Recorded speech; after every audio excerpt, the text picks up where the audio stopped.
আগামী 12 তারিখে আপনারা সবাই সকাল সকাল ভোট কেন্দ্রে যাবেন। সবাই মোবাইল প্রস্তুত রাখবেন। একজনের এক একটা মোবাইল, এক একটা টিভি স্টেশনে ইনশাআল্লাহ ভূমিকা পালন করতে হবে। আপনারা জানেন অনেকভাবেই এই গণতন্ত্রকে রুদ্ধ করার জন্য যেই শহীদরা জীবন দিয়েছিল গণতন্ত্রকে রক্ষা করার জন্য, তাদের পথ থেকে সরে আসে বাংলাদেশে গণতন্ত্রকে রুদ্ধ করার জন্য অনেক প্রচেষ্টা চালানো হয়েছে। আমাদের মা বোনদের পেটে লাথি মারা হয়েছে, কাউকে দা দিয়ে কোপ দেওয়া হয়েছে, কারো মাথায় বরফ নিক্ষেপ করা হয়েছে, কারো বোরকা ধরে টান দেওয়া হয়েছে, কাউকে খুন করা হয়েছে। আজকেও আমাদের নির্বাচনী একটি ক্যাম্পে চাপাতি এবং ছুরি দিয়ে 4 জন ভাইকে আহত করে তারা পালিয়ে গিয়েছে। অসংখ্য যন্ত্রণার মধ্য দিয়ে আমরা যাচ্ছি, কিন্তু আমরা সবাই ধৈর্য ধারণ করছি। পুরো বাংলাদেশের মানুষ 12 তারিখের জন্য, 12 তারিখে ইনশাআল্লাহ 11 দলীয় জোটের নেতৃত্বে কোন জামায়াতের সরকার হবে না, এনসিপির সরকার হবে না। বাংলাদেশের 18 কোটি মানুষের 12 তারিখের পরে জনগণের সরকার গঠন হবে।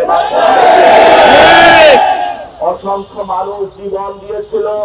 গতকালকে এক শহীদের জানাজার নামাজ পড়লাম শহীদ মিনারে। তার মাথায় বুলেটের আঘাতে তার খুলি অর্ধেক উড়িয়ে দেওয়া হয়েছিল, তারপর চাপাতি দিয়ে তার মাথায় আঘাত করা হয়েছিল। উনি একজন সিএনজি চালক ছিলেন, তার 3টা বাচ্চা রয়েছে। তার ওয়াইফের সাথে কথা বললাম, আমি বাচ্চাকে জবাব দিতে পারি না।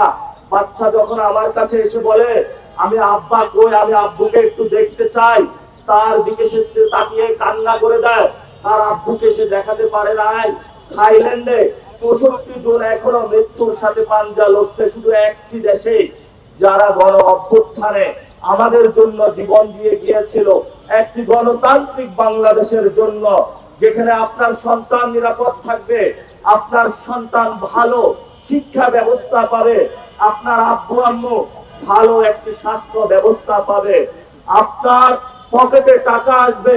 যে শ্রমিক কুলি মজুর যারা অসংখ্য বেদনা নিয়ে গত 50 বছর অপেক্ষা করেছিল, তারা আবাবিল পাখির মতো সেই 24-এর 5 তারিখে মাঠে নেমে এসেছিল।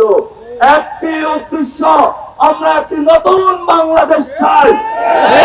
বাংলাদেশে আর কোন জালেম আবির্ভূত হবে না, যারা চাঁদাবাজি করবে না, সন্ত্রাস করবে না, দুর্নীতি করবে না, যেখানে একটি সাম্য, মানবিক মর্যাদা এবং ন্যায় বিচারের জন্য বাংলাদেশ প্রতিষ্ঠিত হবে। আপনারা জানেন আমরা 11 দলীয় জোট গঠন করেছি বাংলাদেশের সার্বভৌমত্ব রক্ষার জন্য।